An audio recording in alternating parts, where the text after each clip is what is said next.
obrolan-obrolan kita yang seru-seru, yang menarik ya. Oke, terima kasih untuk teman-teman yang sudah menonton di part pertama. Jadi saksiin terus, ikutin terus obrolan kita yang Part yang kedua.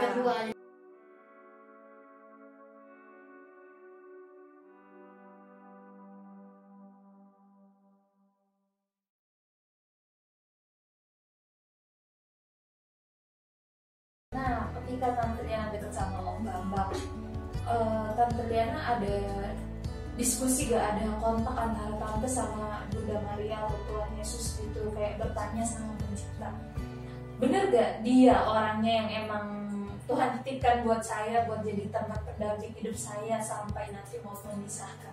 Tante ada berdiskusi itu gak sama Tuhan, atau ada bawa Om Bambang ini dalam doa Tante gak? Pastinya ada ya. Kan jadi setelah perkenalan pasti ada dong perbincangan menuju ke arah keseriusan. Nah, ketika Om Bambang udah mengajak masuk ke ranah perbincangan ke arah keseriusan itu, Tante berdoa gak sama Bunda Maria atau sama Tuhan Yesus? Pastinya ada, cuman aku nggak yang gini, apakah ini jodoh aku, nggak kayak gitu. Cuman aku berjalan aja, maksudnya mensyukuri ke kejadian apa yang Tuhan kasih. Cuman aku mikirnya gini, kalau memang dia orang baik, karena aku waktu itu kan memang aku gini loh, aku udah pusing gitu ya, kerja, udah nyari uang terus gitu, kerja terus gitu, udah nggak kuliah, jadi aku pusing, aku pengen cepet-cepet nikah muda aja. Dulu aku mikirnya kayak gitu. Nah, aku berdoa mungkin gini, mungkin kalau memang dia emang orang yang tepat, ya lebih didekatkan gitu aja. Cuma kalau memang dia bukan orang yang baik, ya biar Tuhan yang berkehendak. Aku berdoanya seperti itu aja sih sebenarnya. Tapi akhirnya Tuhan berkehendak ya sama Tante Liana, akhirnya dijodohkan. Karena 4 bulan loh prosesnya, 4 bulan dia langsung melamar aku menikah. Wow, Om Bambang berani juga ya, 4 bulan doang. 4 bulan aku juga sempet yang shock juga sih, kayak gaspol. Baru 4 bulan tapi dia udah ngajak nikah. Lah di situ justru malah di situ pergumulan aku. Nah, aku bertanya-tanya di situ. Jadi saat itu Tante menerima sakramen pernikahannya di paroki mana, Tante? Di paroki Kristoforus Bromo. Karena ya? mamaku udah pindah rumah waktu itu, bukan di Kedoya lagi, di dan Mogot, di daerah dekat Indosiar. Oh, dekat Indosiar, daerah Pesing. Oke. Gereja Kristoforus berarti di dekat sekolah Kristoforus ya, teman-teman. Nah, ketika Tante menerima sakramen pernikahan, kan saat itu Tante mengucap janji setia Tante nih. Tante kan tadi juga yang bilang bahwa Tante menikah di usia muda. Nah, berarti waktu itu Tante ada di kepala berapa? Kepala 3 atau masih di kepala 2? Kepala 2. Kira-kira di kisaran berapa, Tante? 28 atau 29? Aku umur 22. Oh, umur 22. Nah, ketika di umur 22 itu kan berarti masih cukup apa ya? Masih cukup muda ya kalau untuk takaran saya. Nah, berarti Tante ini kan anak pertama juga. Ada peran mamanya Tante gak dalam kayak membimbing Tante ketika nanti awal-awal berkeluarga itu harus begini-begini, diajarin gak tuh sama mamanya Tante? Iya, banyak banget sih yang mama ajarin juga. Aku juga jadi apa ya, pandangan hidup aku lah, kehidupan mama sama papaku. Jadinya sampai sekarang pun aku melihat itu gitu. Jadinya mamaku, papaku kehidupannya bisa tua, menikah tua sampai sekarang gitu. Jadi aku juga harus bisa gitu. Oh, mencontoh dari kehidupan orang tuanya Tante Liana nih, teman-teman. Jadi Tante Liana ingin bahwa Tante Liana tuh melewati kehidupan ini tuh sama teman pendamping hidupnya Tante Liana tuh sampai usia tua nanti, sama dengan mama papanya Tante Liana yang sampai usia senja itu mereka tetap bersama-sama. Nah, kemudian saat Tante di awal-awal usia pernikahan 1-2 tahun kan masih oke, belum ada batu-batu kerikil. Nah, kapan nih pernah nggak mengalami pertemuan dengan batu-batu kerikil kayak gitu, masalah-masalah yang dihadapi dalam pernikahan muda? Waktu itu Tante menikah apakah langsung dapet momongan atau jeda beberapa tahun dulu? Oh enggak, 3 tahun. Jadi udah Tante ini ya, memang pakai program ya? Enggak, memang dapetnya lama, 3 tahun baru diberikan. Nah, ketika waktu belum langsung dapat momongan nih Tante, Ada desakan nggak dari ibu mertua? Nggak ada sih, semuanya enjoy aja, menikmati aja. Menikmati aja. Jadi nggak ada tekanan nih dari ibu mertua. Iya, jadi puji Tuhan ya. Ya, puji Tuhan. Jadi karena gini loh, kita kan menikah dengan seseorang, kita harus menerima dia dengan kekurangannya dan dia juga harus menerima dengan kekurangan kita. Jadi kelebihan kita menutupi kekurangan dia ditutupi dengan kelebihan kita. Oke, sama-sama saling melengkapi. Iya, jadi saling melengkapi. Nah, ada gak fase-fase di pernikahan tante sampai detik ini tante nih mengalami suatu apa ya kayak cobaan hidup Di pernikahan? Iya, dalam berkeluarga ya, setelah ada anak, ada suami, pernah gak ngalamin suatu masalah gitu, perjuangan hidup tuh? Sharing di sini kita akan masuk ke sharing imannya tante melewati fase itu, ada gak? Kalau dalam pernikahan sih sejauh ini so far so good ya, nggak ada yang kayak bertengkar hebat karena faktor apa tuh, nggak ada. Apalagi pas udah ada anak gitu kan, udah ada Malvin, itu malah lebih bahagia rasanya gitu, malah lebih kayak lengkap juga gitu, begitu kayak lebih apa ya, lebih saling mengasihi malah. Memang faktor bertengkar memang 5 tahun ke bawah itu pasti ada aja pertengkaran kecil, teman. Sebelum punya momongan? Enggak, pemomongan 3 tahun kan. Nah, di pernikahan di bawah 5 tahun itu memang rentan ribut gitu. Oke. Tapi setelah 5 tahun sampai sekarang aku udah berapa ya? 2005 ke 2021. 16 tahun. Iya. Pokoknya gitu. 2005. Ibu jadi bikin hitung-hitungan 2005 ke 2020 tuh 10 tahun. 2005 ke 2020. Ya, ini mah di skip aja. Beneran tuh. 20 kurang 5, 15 nih. Oh, 15 benar. Nah, 15. ini 16 2021. 16 tahun pernikahan gitu. Oke, Tante Liana udah melewati pernikahan udah 16 tahun lamanya nih teman-teman. Nah, kita ingin tahu di dalam kehidupan Tante Liana pribadi. Tadi kan di dalam pernikahan Tante Liana mengalami so far so good aja nih, let it flow aja nih, nggak ada masalah apapun. Ketika nikah di bawah usia 5, ketika menikah nanti 1-5 tahun itu wajar-wajar aja ada batu-batu kerikil kecil tuh ada, tapi nggak begitu hebat, jadi bisa teratasi. Pernah gak sih Tan? Ketika Tante udah menjadi seorang ibu, udah menjadi seorang istri, sekaligus menjadi seorang anak dari mama papanya Tante, pernah mengalami masalah yang akhirnya mengalami pergumulan hidup gitu gak? Kayak nggak mesti ada masalah ya, kayak misalnya ada dapet kejadian apa sampai harus minta tolong sama Tuhan, kayak gitu gak sih Tan? Pernah sih. Hah? Pernah. Apa tuh? Pas aku sakit. Sakit apa? Sakit lambung. Itu benar-benar aku ngerasain situ sepertinya aku kok ini ya, Tuhan kasih aku tuh seperti ini ya gitu loh, sampai aku pikiran tuh udah mau mati saat itu. Tahun berapa tuh Tan? Tahun 2019. 2019, jadi baru-baru ini. Iya. Nah, gara-garanya Tante terlalu emosi, aku juga yang salah, aku tidak boleh menyalahkan Tuhan ya, karena emang aku makananku nggak dijaga, makan yang pedes-pedes, yang asem-asem gitu ya, jadinya pada saat ya lambungnya nggak kuat ya sampai mengalami sesak, sampai nggak bisa nafas. Mungkin pada saat itu kalau aku nggak tertolong, nggak ada dokter yang cepat-cepat nolong aku, mungkin aku lewat gitu. Karena udah pada biru semua tangan kakiku, dan aku udah nggak apa ya, bukan nggak sadar, kan masih sadar, cuma udah ngeblank gitu loh. Aku gimana udah ngeblank pada saat itu. Tapi suamiku ya tetap mendampingi, tetap menjagain gitu ya. Cuma disitu aku titik turun, aku merasa kok aku sakit begini banget sih. Bahkan sampai saat ini kadang masih suka kambuh gitu kan. Salah makan dikit kambuh, telat makan dikit kambuh, kebanyakan makan kambuh, kekurangan makan kambuh. Jadi sampai saat ini kadang masih merasa, Tuhan kok sakitnya lama banget gitu, kok kayak nggak sembuh-sembuh gitu kan. Tapi itu aku balik lagi, ternyata di balik itu Tuhan pengen aku tuh lebih dekat sama Dia gitu, lebih mungkin banyak berdoa, mungkin banyak ini ya, banyak apa, lebih lebih menjaga makanan biar lebih sehat lagi gitu. Balik ke situ aja. Jadi melalui sakit kita kayak dikasih alarm sama Tuhan, yuk deket lagi sama gue, biar minta tolong sama gue, biar berdoa sama gue, kayak gitu kali ya Tan. Oke, nah ketika tante sakit, apakah tante memilih untuk ya udahlah gue mundur aja dari kegiatan ini semua? Seperti yang kita ketahui, Tante Liana kan juga lumayan padat nih kegiatannya.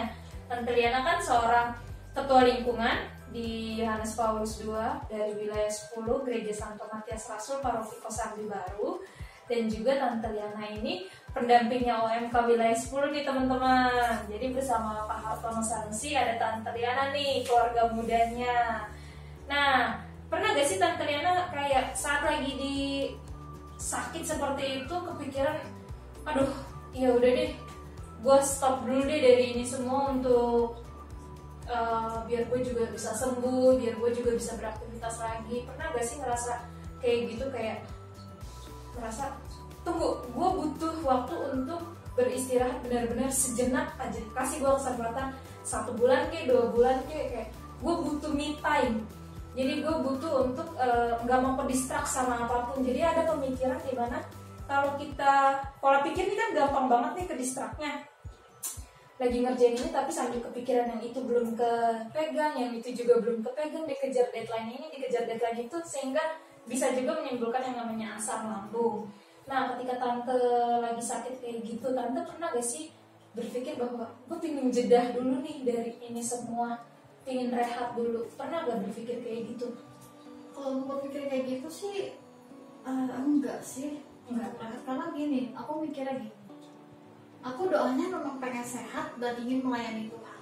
Nah, aku doanya kayak gitu. Jadi kalau untuk sakit ya mungkin pada saat aku sakit bener-bener yang memang aku tidak bisa bangun, baru aku itu menyerah gitu. Tapi kalau memang aku masih bisa jalan, masih bisa kemana-mana, walaupun aku napasku mungkin nggak enak gitu, atau lambungnya nggak enak, tapi tetap aku jalanin. Cuma memang kondisinya, karena aku pernah waktu saat masih sering sesak ya karena lambungnya ini, aku tetap ikutin seminar, ikutin SHDR, itu malah aku lebih mendapatkan kekuatan.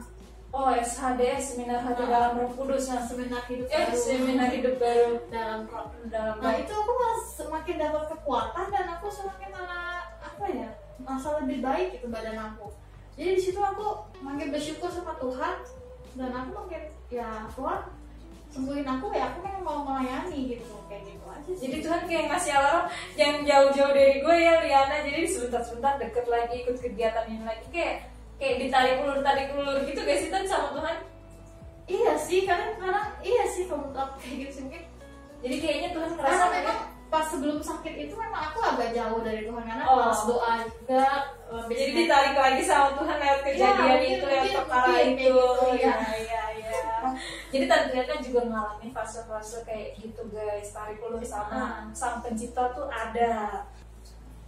Oke nih Tante Liana, selain Tante Liana jadi ketua lingkungan dan juga ibu pendamping OMK di wilayah 10 bersama Om Hartono Sanusi, Tante Liana nih ikut kegiatan aktivitas apa aja di gereja Katolik di Paroki Kosambi Baru, Gereja Santo Matias Rasul kalau boleh tahu? Aku cuma ikut kegiatan ini aja sih, yang di Paroki BP3. BP3 tuh apa ya Tan? Badan Penelitian dan Pengembangan. Oke, Badan Penelitian dan Pengembangan punya keuskupan ya Tan? Iya. Oke, kemudian selain kegiatan itu Tante ikut kegiatan apa lagi ya? Kalau di ya KUR ya. KUR, paduan suara. Jadi tetap nih ya, karena suka nyanyi. Tadi kan Tante Liana cerita di awal-awal bahwa Tante Liana tuh suka ikut paduan suara saat di SMP, tadi Tante ngomong ya, di sekolah Andreas, SMP Andreas.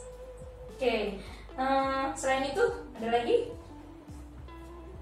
Kalau saat ini di paroki nggak ada lagi sih. Oke. Jadi Tante Liana hanya ikut kegiatan itu ya teman-teman, selain jadi pengurus lingkungan sebagai ibu ketua lingkungan. Ya kan udah berat ya. Iya. Itu ketua lingkungan itu sangat berat.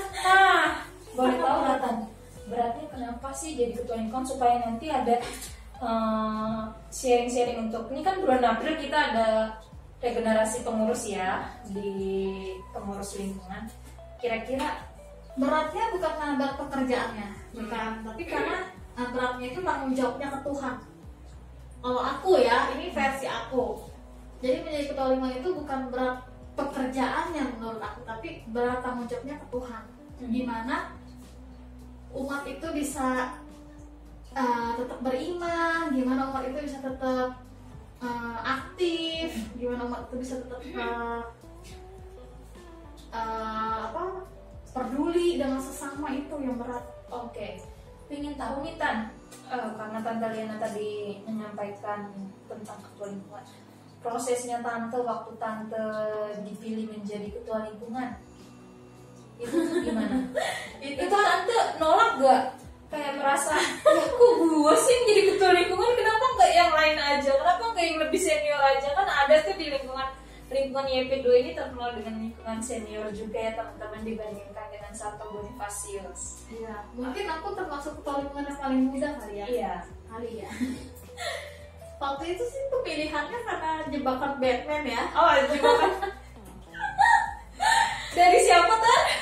Dan dari ketua yang lama dan dari umat-umat di lingkungan tersebut sendiri. Jadi karena waktu itu aku sudah aktifnya di paroki kan. Aku pikir aku diutus aktif di paroki biar aku tuh aktif di paroki aja gitu. Ternyata Aktif di parokinya nih di apanya di nih? Tan? BP3. Di BP3, oke.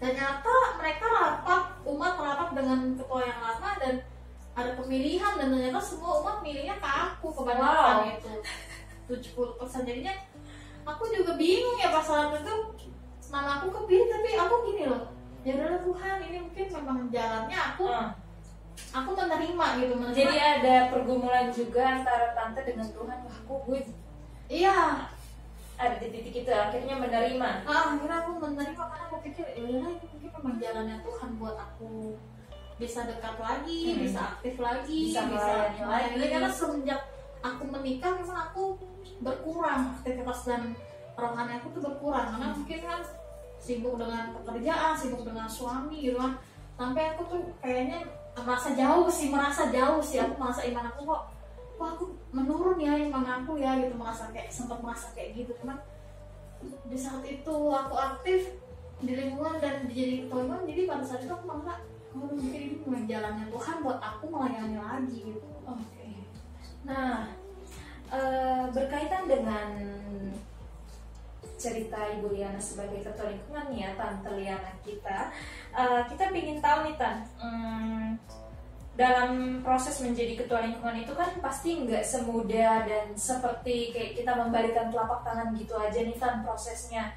Pasti ada dong hambatan-hambatan ketika umat itu maunya apa, maksud kita apa, itu kan pasti ada. Terus kayak pokoknya adalah problem-problem dalam di lingkungan, di setiap lingkungan yang dialami sama ketua lingkungan itu kan berbeda-beda. Nah, kalau Tante sendiri ada gak sih problem-problem tertentu di dalam lingkungannya Tante, kayak kesulitan-kesulitan apa gitu di dalam lingkungannya Tante? Problem-problem biasanya itu apa? Wah, sejauh aku menjadi ketua lingkungan sih problem yang signifikan sih kayaknya nggak ada ya. Cuma masalah kayak keaktifan umat lumayan aktif di lingkungan aku, lumayan aktif. Cuma kadang kita problem mungkin karena kepuasan ini aja kali ya, kepuasan manusianya masing-masing gitu. Kadang merasa kurang dilayani, merasa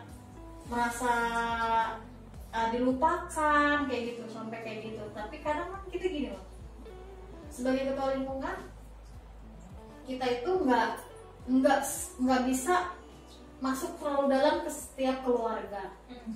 Nah, jadi mungkin ada masalah di dalam keluarga ini yang harus melibatkan ketua lingkungan. Tetapi menurut aku lebih bagusnya itu dibicarakan ke romo paroki misalnya ya. Karena kalau udah berhubungan dengan kepribadian kan kita nggak bisa mencampuri urusan orang lain terlalu dalam gitu. Tetapi dengan kondisi seperti itu umat tersebut tidak mau nih berurusan dengan romonya atau orang lain jadi tahu intinya tanggung jawab di kita sebagai kepala lingkungan. Nah itu kadang yang menjadi beban di situ sih. Jadi kita mengetahui sesuatu masalah tapi kita tidak boleh menceritakan lagi ke orang lain. Nah itu yang seperti itu, masalahnya mungkin masalah agak berat ya kalau menurut aku, karena aku umurnya lebih muda gitu kan dari orang umat tersebut. Pernikahanku pun masih muda gitu kan, nggak sepuluhan tahun umat tersebut. Tapi permasalahan yang mereka lalui kan aku belum lalui nih.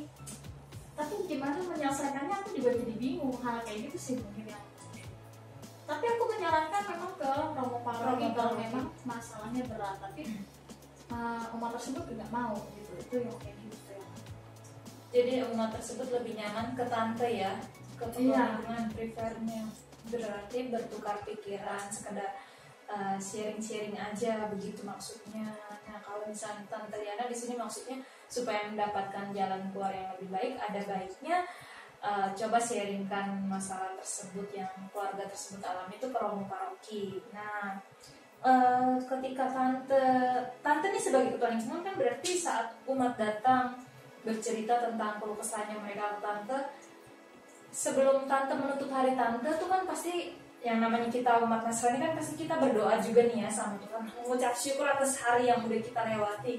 Tante bawa hal tersebut gak ke dalam doa tante, kayak orang yang datang bercerita tentang keluh kesahnya mereka ke tante ikut mendoakan mereka juga gak? Oh, iya. Sebagai ketua lingkungan nih ya, kita ingin tahu apakah ibu negara kita yang satu ini mendoakan.